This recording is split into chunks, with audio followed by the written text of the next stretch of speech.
But they're going to do that to St.Andrews, and that's why I say to Blues fans, just be wary that this ain't going to be a pretty game. I keep saying that because this is a team that will definitely come to frustrate us.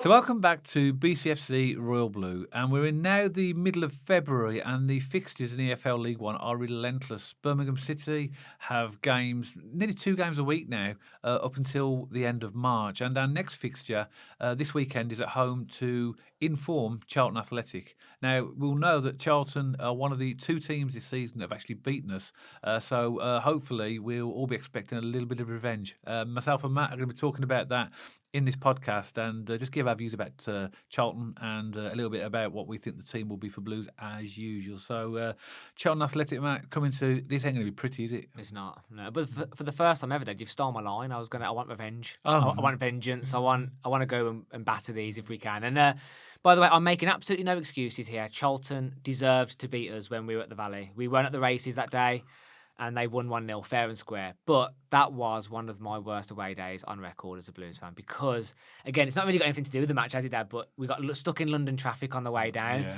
We got there 5-10 minutes before kick-off. The bars were full, so we couldn't have a beer. We lost, and then we got stuck in traffic on the way home through central London, didn't we? So it was just a bad, bad day, that was. But yeah, I want vengeance, Dad, and I want to beat Charlton at home this weekend. But as you say, they're in good form. They won on Tuesday evening, which took them up to 5th. The way that they played against us at the Valley, they basically, any opportunity they could, they suffocated the game. They tried to. True. They were rolling over. They were just taking the time with the. That's Nathan Jones, isn't it? Though that's his style. But it was on a different level. I mean, and it ruined the game in my opinion. Okay, they would argue, well, we still won, and that's fair enough. They did win, but I got a feeling that it's going to be one of those. That they have got a bit more of an attacking threat than some of the teams that we've played lately. Do you think it'll be quite scrappy and quite cagey? I don't think there's going to be many goals in this. And I think I've put on the thumb this isn't going to be pretty. So Blues fans, don't expect an entertaining game of football here because Charlton are going to do everything they can to frustrate us because that's exactly what they did at the Valley. As Matt mentioned, it was a really frustrating game for us because they didn't let us play our football. And you might argue if you're a Charlton fan, well, so what? That's what we're trying to do. They are in good form though, Matt. In the last 10 games, they've won 7, drawn 2 and lost 1. And as I say, it's pushed them right up to 5th. We're in good form as well. We've won 7 and drawn 3 of our last 10. So we're unbeaten in 14 league games. We've only conceded 4 goals in all of those 14 games. So this is going to be a game of 2 teams in form.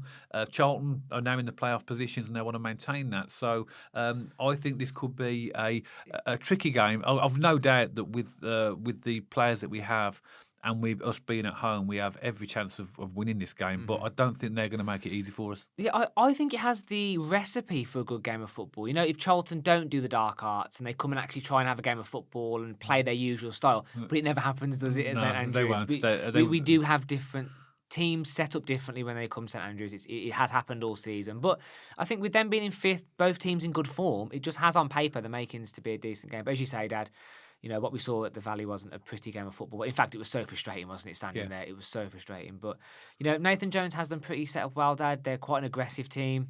They dabble between a 3-5-2 and a 4-2-3-1. 4-2-3-1 being Chris Davis's style of choice. So we've seen that all season, haven't we? And, I would class them in like the Stevenage category. I mean, there has been anomalies this season, and there has been odd little games here and there, but they're quite defensively sound. Like they don't concede many goals. As I said, there has been some games where they do, but I remember at the start of the season, because we do a score prediction every week, and remember we used to say 1-0 Charlton, 1-0 Charlton, because they weren't winning by massive margins, but they weren't conceding many goals either. Yeah. I mean, don't get me wrong, it has as the season's gone on, they have conceded more goals as it's gone on. Of course, I get that. But, they are going to be quite difficult to break down, in my opinion, especially with the way Jones is going to set them up and be quite defensive-minded.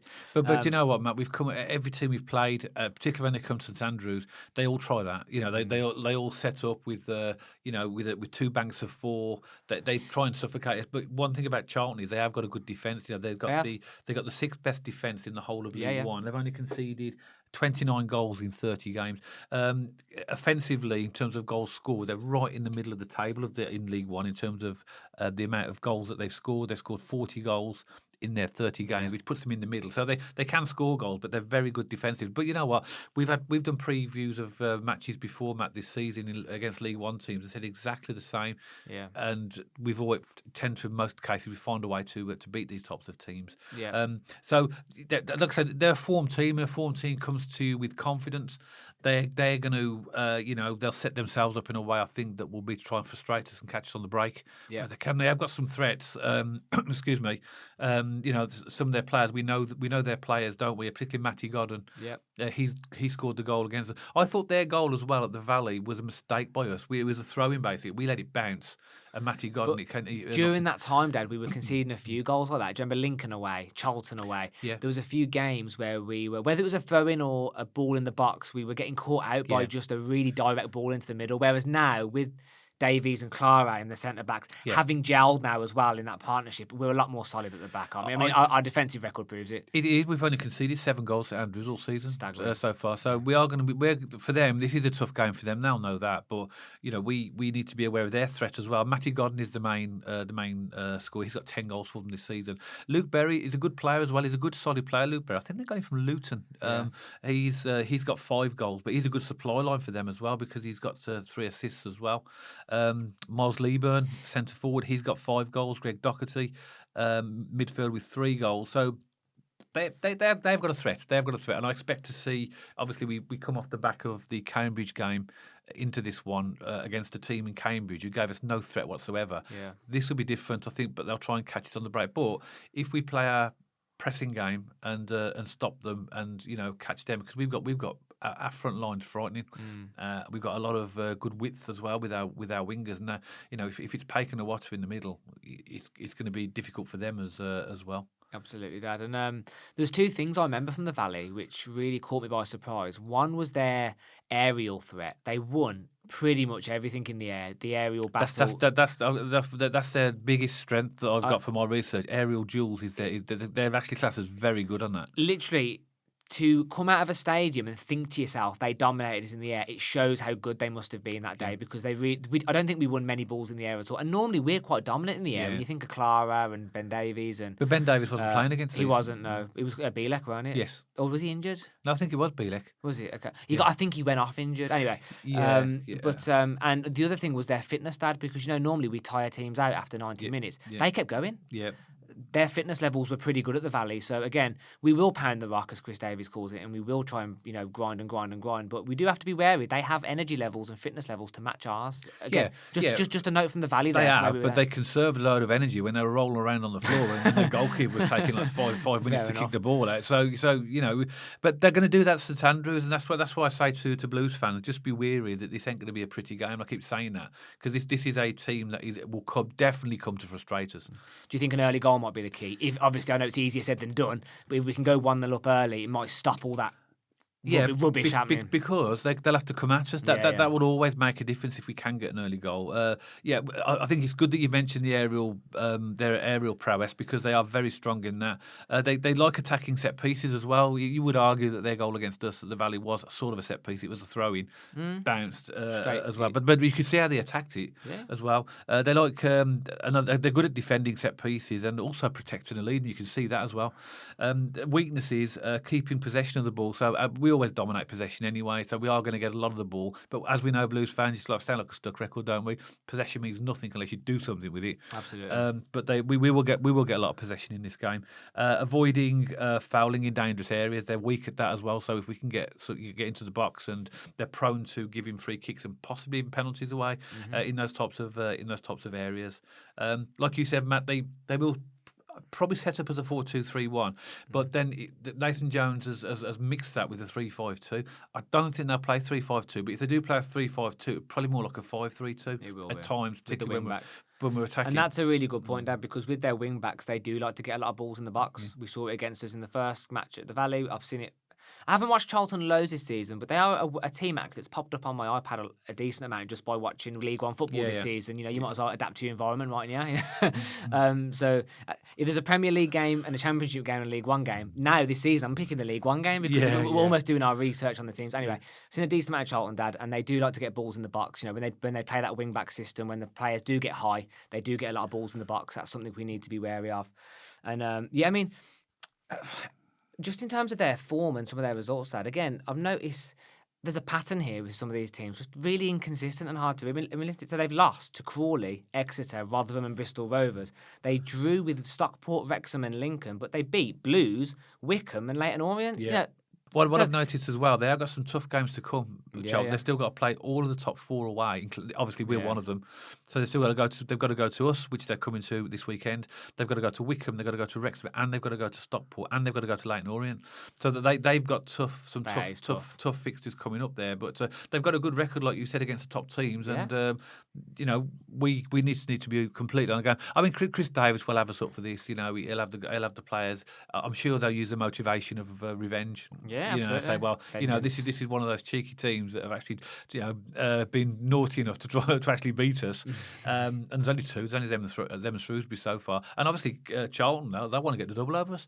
Yeah. I mean, what a you know, it'll obviously enhance their chances of playoffs, and also, you know, saying you've beaten Birmingham City twice this season would be fantastic for them. The fact we're at home, though, just fills me with so much confidence. You know, our home form is outstanding. Let me look at the goals we've conceded, unbeaten. You know, we really are. Is a fortress. St.Andrews this season. And our team as well. The strength in depth of our team is actually quite staggering, isn't it? So even if we've got injuries, we're going to have good players to come in. So that's it for Charlton. Then, so should we go on to the Blues team? Unless you've got anything else to say about Charlton? No, let's do it. No, it's gone to the Blues team, Dad. So as always, should we go through the team like we always do? Back to front. Back to front. Let's do it. So we'll mix it up, Dad. I've done the defence for a while now. You go for it with Right. Okay. Well, this is pretty predictable. But okay, definitely be Allsop in goal. Laird will be the right back. Cochrane will be the left back. Now I've gone for Davies and I've gone for Clara, but Clara took a knock at the end of the Cambridge game, so I don't. And Chris Davies didn't suggest anything too major, but he said it was his hip or something. Right. If that's still sore, you might want to not risk him. And in that case, you've got the choice then, haven't you, between Hanley and Bielek. In there, so I have gone for Clara, assuming he's going to be okay. But if I had to pick between Bielek and Hanley, I think he'll pick Bielek. Okay. Who would you rather? There's not much difference in terms of their ability as centre. Hanley's got more height, but I just like the way that the ball play of Bielek is actually is a footballer, isn't he? Whereas Hanley is more of an old-fashioned centre half that clears it. So I think I'd probably tend to go for Bielek, but then he might look at what happened against Charlton last game and think, well, maybe I might want to put Hanley in there. Yeah. But I'm to answer the question, just say who I say. I've gone for Clara. Yeah, okay. Yeah. So I agree. And again, let's see who he picks if Clara has a knock. But I think what Grant Hanley gives you, Dad, is, you mentioned earlier it won't be a pretty game. Yeah. I think he would thrive in a game like that, Hanley. Yes. that gritty, fighty kind of game. I think that's exactly who you want in the middle. But anyway, we don't get paid the big bucks to make those decisions, do we? We're just speculating. Exactly.